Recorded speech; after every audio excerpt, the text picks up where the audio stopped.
25 years ago, I was 8 years old. The year 1988. I was. My family always we took this annual horrendous trip to Lake Isabella in California. It's this little mud hole in the middle of the asshole of California. I mean, it's just why we went, I don't know. It's just what we did. And I'm in the back of my dad's truck. There's a newspaper, and I always loved to look at the entertainment section of the LA Times. I loved to see the full page black and white movie posters. I collected them for a long time. I had a big box of every movie poster. Like when the movie would first come out, there'd be the full page ad, and an ad was in the paper. I remember clearly it was right across from the ad for Nightmare on Elm Street 4, which I thought was really cool looking. The ad was for a movie called The Last Temptation of Christ.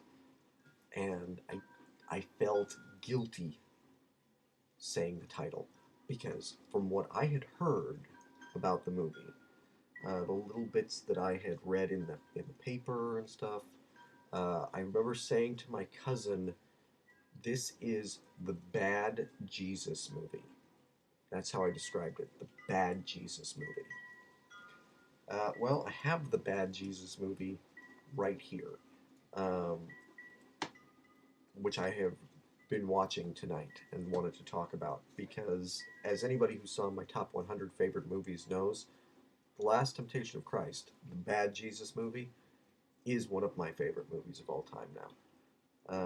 I saw it years later when I was 15, maybe, and it was sort of a taboo thing. You know, it was still hard to find. There were video stores that wouldn't carry it. But I managed to get a copy of it at the Warehouse. Anybody remember that video store? The Warehouse? Um, I got a copy of it and I wanted to see it. I wanted to judge it for myself.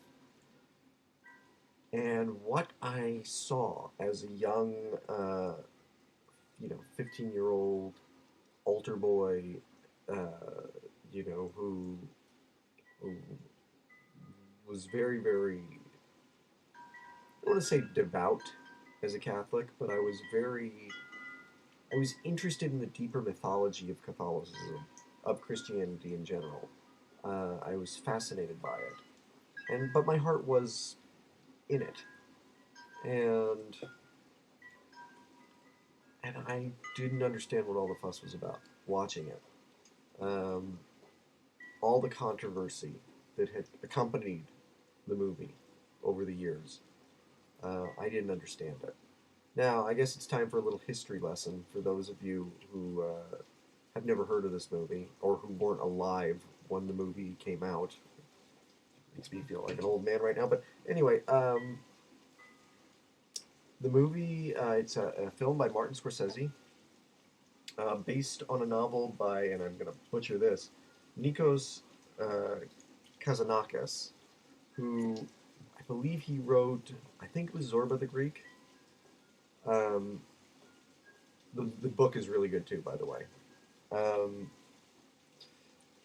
Basically, Last Temptation of Christ is a telling of the life of Christ.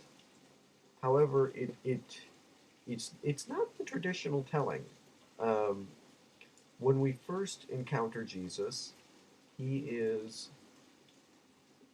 basically, he has these crippling headaches, uh, visions. He knows God is trying to talk to him, and he is rejecting God. And he will do whatever it takes to reject God. And one of the things that he does, he makes crosses for the Romans. Jesus was a carpenter, after all. So, um, and basically, Jesus is not the hero in the beginning. Jesus is this creepy little whining uh, wishy-washy kind of guy. He basically drove Mary Magdalene into prostitution by not marrying her.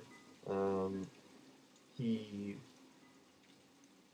he's basically, I think, he's seen as just a weak, his best friend Judas sees him as this weakling and a traitor to their people. He is not the hero, but he knows that there's something he's supposed to do. And he goes out into the world to find it. And of course, we all know where that leads. Um,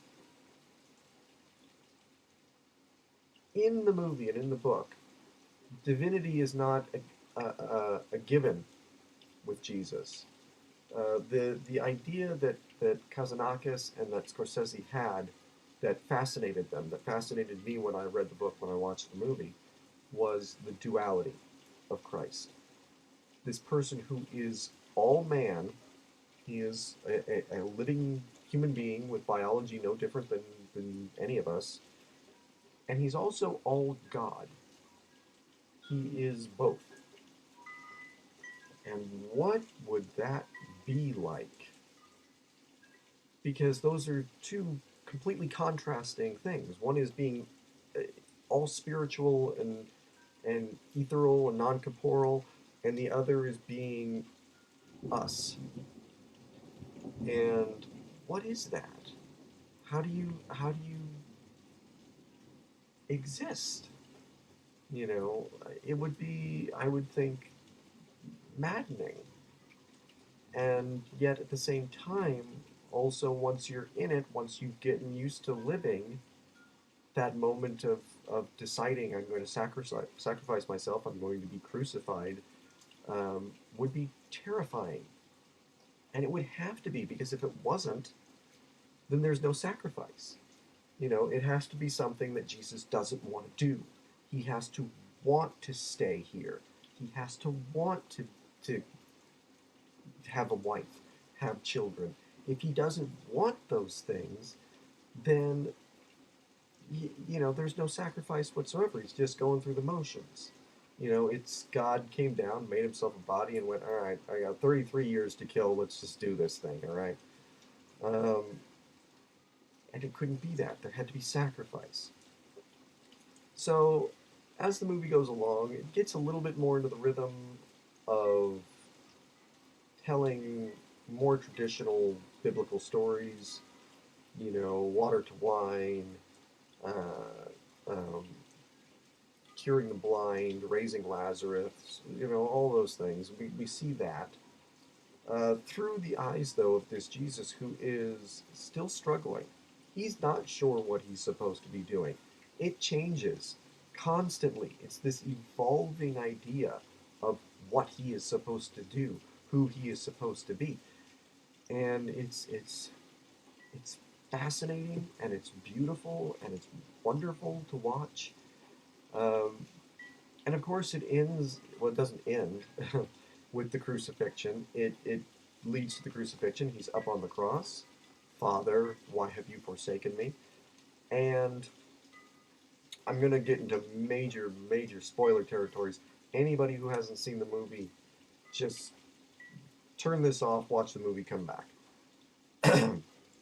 Because really, it's the surprise of what happens in this that makes it so wonderful. Um, as he's on the cross, a little girl appears to him, and she says, "I'm your guardian angel, and I'm here to take you off of that cross. You don't have to suffer anymore. God doesn't want you to suffer anymore. You're not the Messiah." And Jesus is sort of like, "Oh, great, that is awesome." And he comes off the cross, and he then goes about leading a human life. He marries Mary Magdalene. She dies. He goes and he hooks up with Mary and Martha, both. Has kids, lives his life, grows old. And at the end of the movie, as Jerusalem is falling, um, Judas comes to him and says, "What are you doing here?" It was Harvey Keitel. That's one of the things about the movie that's funny is Harvey Keitel's Brooklyn accent throughout the whole playing Judas. What are you doing here? Um, and why are you here? You're not supposed to be here. You're not. You were supposed to die. That was what your job was. And Jesus says, "No, no, no, it's all right. It's all right. My guardian angel said I could do this." And Judas is like, "Your guardian angel? That's what you think she is? Take another look. Satan." And Jesus has been tricked. He didn't die on the cross, and thus everything falls apart. And this dying old man, this dying Jesus, climbs up to the top of a mountain, and he just, he's talking to God. He's like, "Take me back. Take me back. I'm ready. I can do this. I want to die on the cross. I want to bring salvation." And he blinks his eyes, and he's back up on the cross. And you realize that everything that happened, that like 30 or 40 years of living as a normal, ordinary man, happened in the blink of an eye. And that's the last temptation. The temptation to be one of us, the temptation to forego the pain and the suffering of the sacrifice and to be one of us. And as a 15-year-old Catholic boy, I found that I identified with the Last Temptation of Christ far more than I did with the other religious movies. You grow up with like movies like Jesus of Nazareth, which was a big thing in my, back when I was a kid. They played it every Easter, and my mom would make me watch it. And you couldn't connect with it because Jesus was sort of like back here, and he was sort of like he was Jesus. He was God. He was perfect, and you couldn't connect. You couldn't identify. Um, Now, of course, conservatives in this country didn't want a Jesus that they could connect with and identify. They wanted the Jesus they were used to. So when Last Temptation of Christ came out in '88, first of all, it was supposed to come out in '83, and the Christians killed it with a letter writing campaign where they said, "Look, we are going to haunt your fucking dreams, Universal Pictures. If you make this movie, we will picket. We will do anything we have to completely destroy you." And they panicked and they pulled the plug. Um, but Scorsese was like, "No, no, I'm making this movie. This is the movie I want to make. I'm making this movie." So he cut the budget down to the bone. He it was originally supposed to be like Aidan Quinn was supposed to be Jesus, and he couldn't get Aidan Quinn back, so he got Willem Dafoe to be Jesus, um, and made the movie for like $6 million, and it is so gritty and real, and a movie where you feel kind of dirty as you're watching it because you could smell it. It's so raw and probably very authentic to the time period in a lot of ways, which I think a lot of those other Jesus movies are not, because they forget, oh yeah, there's like Jewish customs that would have happened and different, very primitive things. These are people that lived in the desert, in the year zero. There would have been a lot of very primitive stuff happening. And, I think that, when I'm no longer Catholic, I'm no longer Christian. It's just one of those things that at some point in my life, I said before, it's sort of like Santa Claus. I'm not trying to be offensive to anybody who is a Christian, but that's what it's most like to me. I believed in Santa because my mom and dad told me to. And then you get to a point and you go, "Oh, okay, that's that's not real." And it's a very similar thing with Christianity, with Christ. I still love the story of Jesus as I love the story of Buddha. Um, as I love the story of Kal-El, by the way, as I love the story of Luke Skywalker, I feel like it is the same sort of a religious kind of journey. That character that can save you. That is bigger than you. That is more powerful. That is all powerful. It's a something that I gravitate towards. I do. I like those stories. Doesn't mean I believe in them. Um, but I'm not opposed to it. I mean, I describe myself as an agnostic. For me to say that there is no God and that the Bible is complete and total fiction would be no different than for me to say it's 100% true. God is real. I can't prove either one. I can't. You know, and I'm more about sort of facts. Show me that this is real and give me something tangible, and I will go ahead and I will accept it. I do that with science. I don't understand science a lot of the times. I don't understand a lot of the things that I'm being told. However, when I can look at it and they can say, okay, here is evidence, right here, I go, all right, it sounds right, makes sense. Let's go with that. Um, I'd be the same way if somebody came to me and said, yeah, here's the thing. We've got this thing that we found. Uh, this proves that God is real. I would look at it and I'd go, son of a bitch. So he is. Carry on. Um, I don't think we're going to get that anytime soon. I think maybe even if there is a God, that's the point. That we're supposed to have faith. That I'm going to burn in hell because I don't. But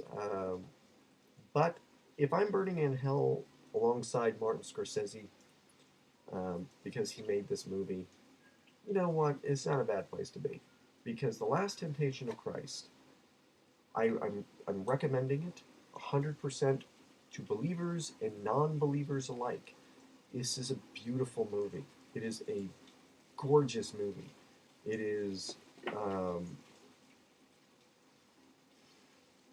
it is a spiritual film, even if you're not a spiritual person. I think that you can feel a connection to it in that way.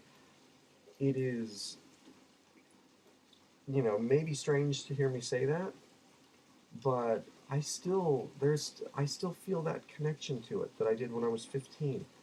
And which shows me that what I was feeling wasn't necessarily this connection to God. It was this connection to this bigger idea of sacrifice and of how frail we are and how weak we are, but how we can be stronger, the divine inside of us. I think that that's something that I still connect with, and never as much so as when I watched the movie The Last Temptation of Christ. Do not let um, fundamentalist hypocrites deter you from watching a truly great film that is not offensive in the least bit. Um, the thing is, Christian, Jew, Muslim, Buddhist, Hindu, atheist, agnostic, whatever you are, you have to be able to think for yourself. There has to be that part of your brain that thinks for itself. And if you go through life judging things that you've never seen based solely on what other people tell you, you're going to be missing out on a lot of really valuable, wonderful things. Last Temptation of Christ is one of them. So, it's hard to track down sometimes. You're not going to find it in a video store. I think it might be on Netflix, actually, and now that I think about it, I think I might have seen it there. Even if you have to go out and buy it cold, seal of approval. James Stop the Hate seal of approval. Watch this movie. It is that good.